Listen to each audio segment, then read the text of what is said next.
ඔයා setting website එක free host කරගන්න තැනක් හේවුවා. එහෙනම් GitHub pages තමයි හරියම තැන.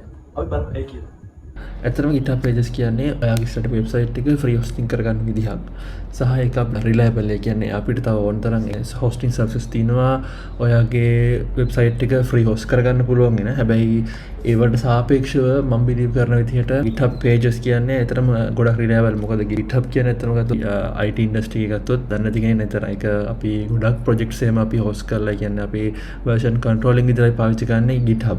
එතකොට ඒක සෑහෙන reliable. ඊළඟට ඔයාලට CI/CD ගන්න පුළුවන්. CI/CD කියන්නේ මොකද අපිට ඔයාගේ website එක නම් ඔයා locally change කරලා ඔයාලට change කරන්න ඕන දේවල් ඔයා push කරපුව ගමන් ඔයාගේ website එක deploy වෙන set කරගන්න පුළුවන් මේ GitHub pages වල. maintainable මොකද අපි මේක GitHub වලම තියෙන හින්දා හරිම ලේසියෙන් maintain කරන්න පුළුවන්. සමහරක් hosting services තියෙනවා අපිට එහෙම මේ locally maintain කරන්නත් බෑ. ඒවා අපි අරගෙන වෙනම code එක edit කරලා වෙනම දාන්න ඕනේ ඒ වගේ දේවල්. ඊට පස්සේ ඔයාලට පුළුවන් custom domain එකක් set කරගන්න ඔයාගේ GitHub pages host කරපු ඔයාගේ static website එකට. ඊළඟට මේකේ තියෙන්නේ ඇත්තටම පොඩි ලිමිට්ස් ටිකක්. ඒ ලිමිට්ස් වලින් ඇත්තටම ඕනම static website එකක් host කරගන්න පුළුවන් කිසිම ප්‍රශ්නයක් නැතුව ඒ ලිමිට්ස් ඇත්තටම බලපාන්නේ නැහැ. මේ ගොඩක් 99%ක්ම බලපාන්නේ නැහැ කියලා මට හිතෙනවා. මම ඒ ලිමිට්ස් අන්තිමට explain කරන්නම්. හරි අපි බලමු එහෙනම් කොහොමද GitHub pages වලින් අපේ simple website එක host කරගන්න කියලා.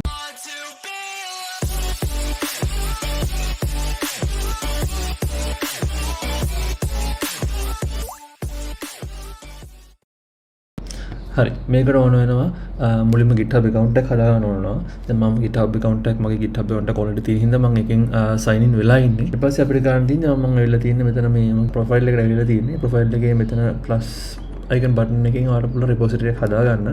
තව විදි තියෙනවා ඔයාලට කැමති දේ ගන්න පුළුවන්. එතකොට මම මේ repository එකට මම දෙනවා මගේ නමක් ඔයා කැමති නමක් දෙන්න පුළුවන්. pages demo කියලා දීලා මේ ටික හිම දීලා මම create repository කරනවා. හරි එතකොට මම මේ වෙලාවේදී මම git push කරන්න යන්නේ. ඔයගොල්ලන්ට ඕන නම් ඔයගොල්ලෝගේ ලොකු project එකක් නම් අතරම තියෙන මේ විදිහට setup කරගන්න තමයි අතරම ලේසි. එතකොට මට පුළුවන් මෙතනින් upload an existing file ගිහිල්ලා මට මෙතනට මගේ files එක drag and drop කරන්න පුළුවන්.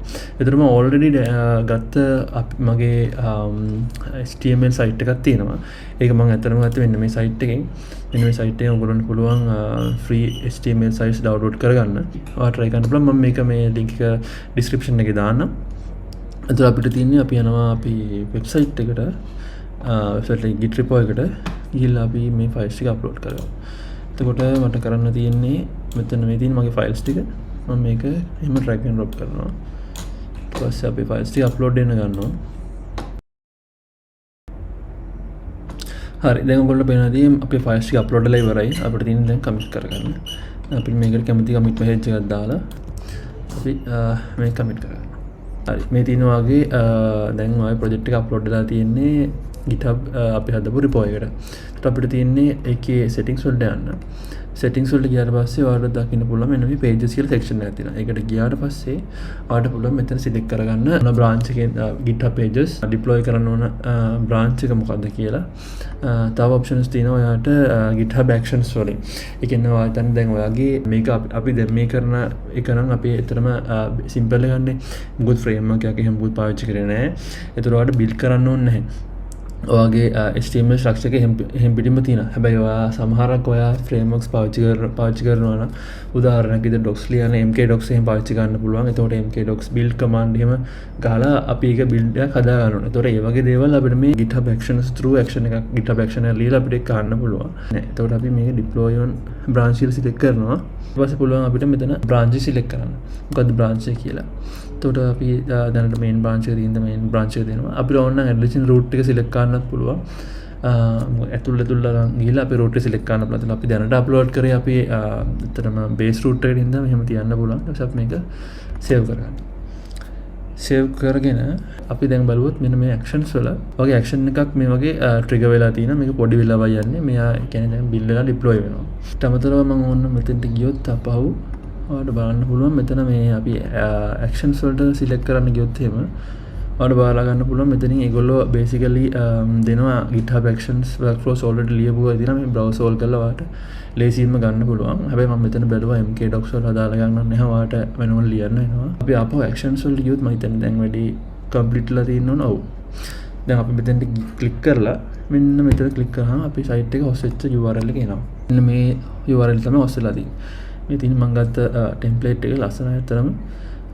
අර පේනවා මේ JavaScript එහෙම රන් වෙනවා කිසිම ප්‍රශ්නයක් නැතුව. අපි බලමු ඊළඟට මෙතන අපි මොනවද තියෙන usage limits කියලා. ඒතර මේ තමයි limits. ඇත්තටම GitHub pages source repositories should have recommended limit of 1 GB. එතකොට වගේ මේ repo එක 1 GB වෙන්න ඕන. ඒතර 1 GB කියන්නේ ඇත්තටම මේ ඉන්න පද වෙබ්සයිට් එකක් උනත් දාගන්න පුළුවන්. ඒතර ඒක ඇත්තටම limitation එකක් නෙමෙයි කියලා මට කියන්න පුළුවන් සඩි වෙබ්සයිට් වලට. GitHub pages deployment with timeout. ඒ කියන්නේ මෙතන deployment එක build එකක් මක් කරලා ලිව්වොත් build and deployment එක විනාඩි 10කට වඩා යනවා. ඒ කියන්නේ වෙන ලොකු මොකක් හරි build process එකක් තියෙනවා නම් විනාඩි 10කට වඩා යනවා නම් ඒක time out වෙනවා. එතන මෙහෙම වෙන්නේ නැහැ 100% cases වල ඔය static website වලට එතන මෙහෙම ලොකුවට build එකක් යන්නේ නැහැ. ඊට පස්සේ bandwidth එක තියෙනවලු 100 GB. ඒතකොට කිසි ප්‍රශ්නයක් නැහැ ඒකින්ද. ඒ ටික තමයි අතර මේවා නම් මේ එහෙම ලොකු limits නෙමෙයි. ඒතර වගේ වෙබ්සයිට් එක ඔයාලා ලස්සනට GitHub pages through handle කරගන්න පුළුවන්. ලස්සනට මේ වගේ. එහෙනම් අපි තව වීඩියෝ එකකින් හම්බ වෙමු. අනිවාර්යයෙන්ම මේ channel එකත් එක්ක එකතු වෙලා ඉන්න, subscribe කරන්න, මේ වගේ අලුත් දේවල් කරගන්න.